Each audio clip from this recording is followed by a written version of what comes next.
हो तो क्षमा करना। मैं इसी भारत की बेटी हूं।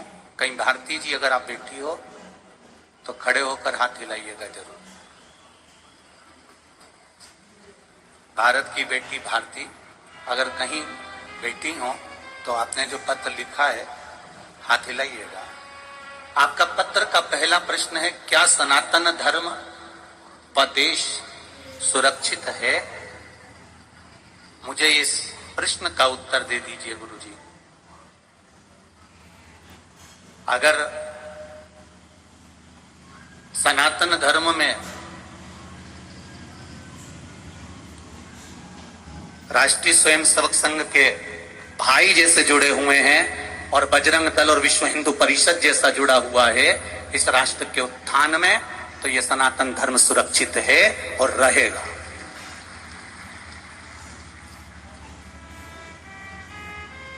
सेवा भारती जैसा अगर संकल्प जुड़ा हुआ है, स्वयंसेवक संघ जैसा अगर संकल्प जुड़ा हुआ है राष्ट्र उत्थान का, सबको सनातनी भावों से सबको प्रेम करने का। दुनिया के लोग कई कहते हैं कि ये सनातन धर्म के प्रति ऐसा है, इस धर्म को नीचा दिखाना।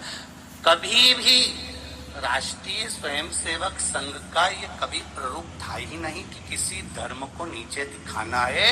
उनका तो केवल इतना सा कहना रहता है कि जो अपने घर में रह रहे हैं वो सुरक्षित रहें और श्रेष्ठ रहें, बस इससे ज्यादा कुछ नहीं। बजरंग दल का भी एक ही नियम है कि जो रह रहा है वो सुरक्षित रहे। विश्व हिंदू परिषद का भी यही कहना है। तो जब तक ये बैठे हुए हैं इस राष्ट्र की डोर को, जब तक ये भारत के लाल संभाले हुए हैं, तब तक मेरा विश्वास कहता है कि ये सनातन धर्म और ये देश सुरक्षित है और निश्चित है कि सुरक्षा इनके साथ में है, उसमें टेंशन नहीं है। मैं भारती बेटी को कहूंगा, आपका प्रश्न बड़ा सुंदर है। दूसरा प्रश्न है भारती बेटी आपका, क्या देश की उन्नति होगी?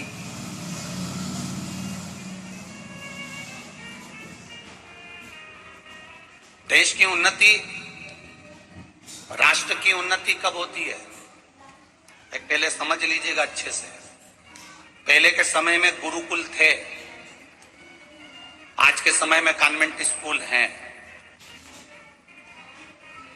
पहले के समय में गुरुकुल थे, गुरुकुल में और अंग्रेजी स्कूल में क्या अंतर है भारती बेटी? केवल भारत की एक भारतीय बेटी का यह प्रश्न नहीं है, यह संपूर्ण भारतवासियों का प्रश्न होना चाहिए। संपूर्ण भारतवासियों का। क्या देश की उन्नति होगी? उन्नति होगी क्या? उन्नति हो रही है। गुरुकुल और अंग्रेजी पढ़ाई में एक अंतर है। गुरुकुल में जो पढ़ाई होती है, उस गुरुकुल की पढ़ाई जो पहले होती थी, गुरुकुल में जो पढ़ाया जाता था, उसमें किसी का नौकर बनना या दास बनना नहीं सिखाया जाता था। गुरुकुल में जो पढ़ाया जाता था वो राजा बनना सिखाया जाता था। अंग्रेजों ने अपनी पढ़ाई को लाकर इस राष्ट्र में दिया। क्यों दिया? क्योंकि अंग्रेजों को मालूम है अगर सब राजा बन जाएंगे तो हमारा गुलाम कौन बनेगा। इसलिए उन्होंने अंग्रेजी विद्या को लाकर भारत में छोड़ दिया। और अंग्रेजी विद्या को लाकर जब भारत में छोड़ा गया तो यहाँ के लड़के बेटे बेटियां पढ़ लिख कर उन अंग्रेजों की सेवा में जाने लगी। हमें विदेश जाना है, हमें देश में मन नहीं लग रहा, हम विदेश में जाके नौकरी करेंगे। ये गुलामी नहीं तो और क्या है?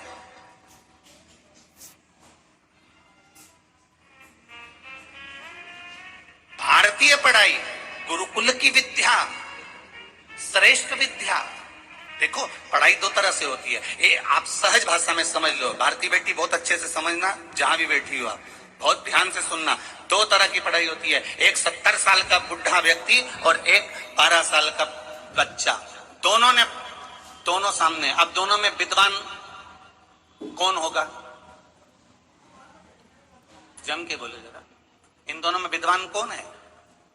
तो कहा ये 70 साल का जो व्यक्ति है वो विद्वान है, पर 12-15 साल का बच्चा कोई विद्वान है। पर कभी कभी जरूरत पड़ती है, कभी कभी मौका लगता है जब टीवी में कलर फैलने लगते हैं, जब आवाज नहीं आती है, चैनल गड़बड़ हो जाता है, तो वो 12 साल के बच्चे को बुलाया जाता है, 12 साल के लड़के को बुलाया जाता है, और पिताजी का छोरा इधर आ, ए नाना इधर आ, हाँ दाई जी बोलो, जरा देखते रहे, जरा ये टीवी में आवाज नहीं आ रही रे, जरा सा ये हमारा मोबाइल का सेट गड़बड़ हो गया, इनमें फंक्शन ही फंक्शन कुछ ना कुछ एरिया, जरा देख तो। और 12 साल का लड़का तुरंत मोबाइल में न्यूज यूज करा और क्लियर, जरा सा उन्हें रिमोट उठाया ना, सोफा पे पड़ी पड़ी ना, उसने तुरंत टीवी का कलर चेंज कर दिया, उसने तुरंत चैनल चेंज कर दिया। अब हम ये तो नहीं कह सकते कि 12 साल का लड़का हमारा बहुत विद्वान हो गया, बहुत विद्वान हो गया, इतना विद्वान हो गया, तो जरा सा मोबाइल ठीक करने से कोई विद्वान नहीं हो जाता, जरा सा टीवी का कलर चेंज करने से कोई विद्वान नहीं हो जाता। विद्वत्ता कहाँ नजर आती है? जब ये छोटा सा बच्चा कहीं उत्पात मचाए, कहीं गलत काम करे, कोई गलत जगह पर जाए, छत पर उत्पात मचाए, और इतने में जो 70 साल का बूढ़ा व्यक्ति वो चिल्ला के दौड़ जाए, क्यों रे नाना, क्यों मस्ती करे, क्यों रे छोरा, क्यों मस्ती करे, नीचे उतार, अच्छे से बैठ। जिसमें समझदारी हो और दूसरे को गलत काम करने से रोके, समझ लो सही समझदारी वही है, और ये राष्ट्र का उत्थान करने वाली। वीडियो पसंद आया तो लाइक करें, शेयर करें और चैनल को सब्सक्राइब करें।